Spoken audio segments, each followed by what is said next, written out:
Dobrý večer, Košice.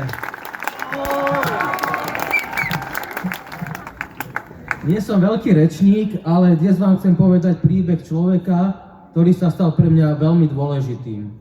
Pred 5 rokmi v Bielorusku prebehli prezidentské voľby, ktoré boli hrubým spôsobom zmanipulované, na čo 100 000 Bielorusov vyšlo do ulic a vydržali demonštrovať tak, ako demonstrujeme dnes my, takmer 2 roky. Tieto demonštrácie boli potlačené násilím, bolo zatknutých viac než 40 000 ľudí, tisícky museli opustiť krajinu a dokonca bolo unesené aj civilné lietadlo.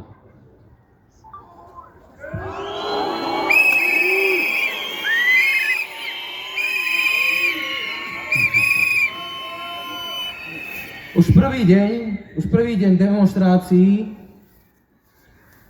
bola zranená gumeným projektilom vtedy len 19-ročná Mária Zajcevá. Musela ujsť do Českej republiky, kde podstúpila liečbu, ostala jej však jazva a stratila sluch na pravé ucho. V tej dobe sme aj my v Bratislave organizovali podujatia, ktoré mali vyjadriť statočným Bielorusom podporu. A jedného dňa ma Mária kontaktovala a poďakovala mi. Vtedy som vedel, že robíme niečo správne.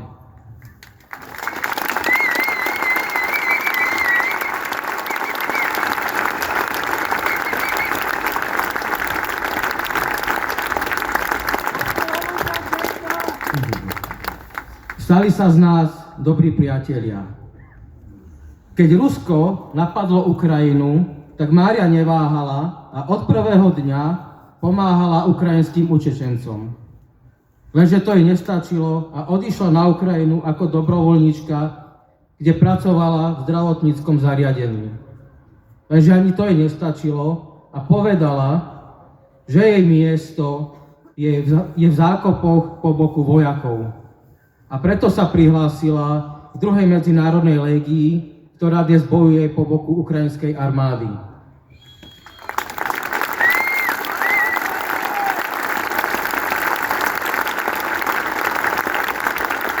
Máriu zranili a preto sa vrátila do Prahy, kde podstúpila liečbu. Mohla tam už ostať v bezpečí so svojimi priateľmi, študovať, zabávať sa, zamilovať sa. Lenže jej túžba vrátiť sa jedného dňa domov do slobodnej krajiny bola taká veľká, že sa vrátila do zákopov. 16. januára oslávila v zákopoch nedaleko Bachmutu 24. narodeniny. Druhý deň ráno, 17. januára, bola zabitá. Zabili mi kamarátku. Kým Mária v mraze, bahne a špine bojovala a zomierala, tak Robert Fico sa bol v Moskve pokloniť jej vrahovi a poďakovať sa mu za dobre odvedenú prácu.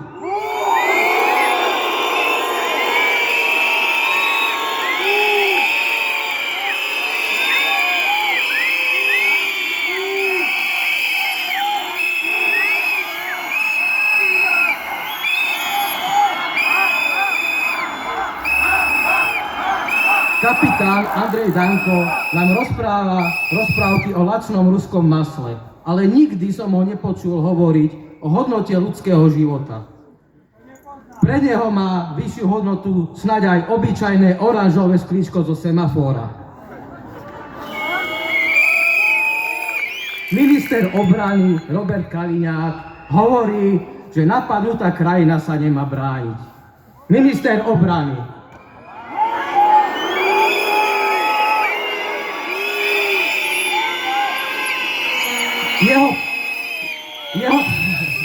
Jeho podarený synovec Erich Kaliňák sníva o tom, že jeho susedia budú Rusi.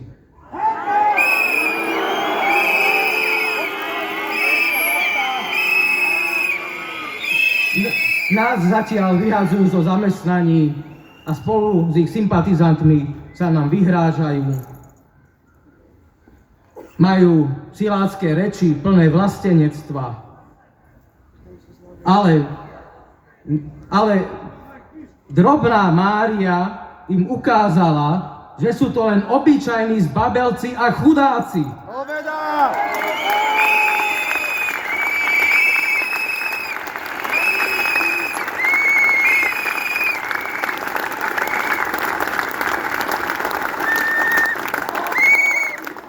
Rozbolo Fica!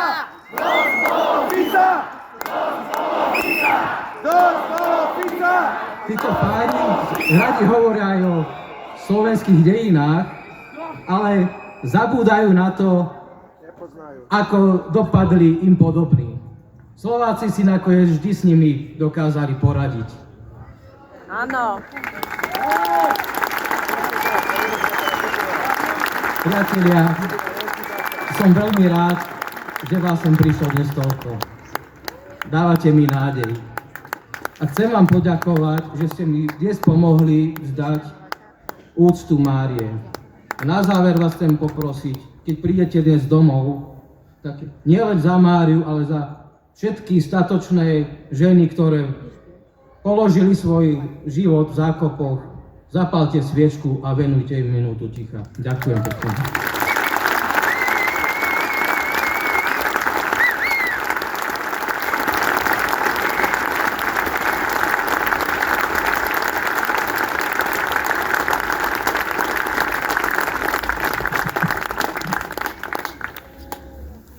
Jeden z dlhodobo najničivejších trendov je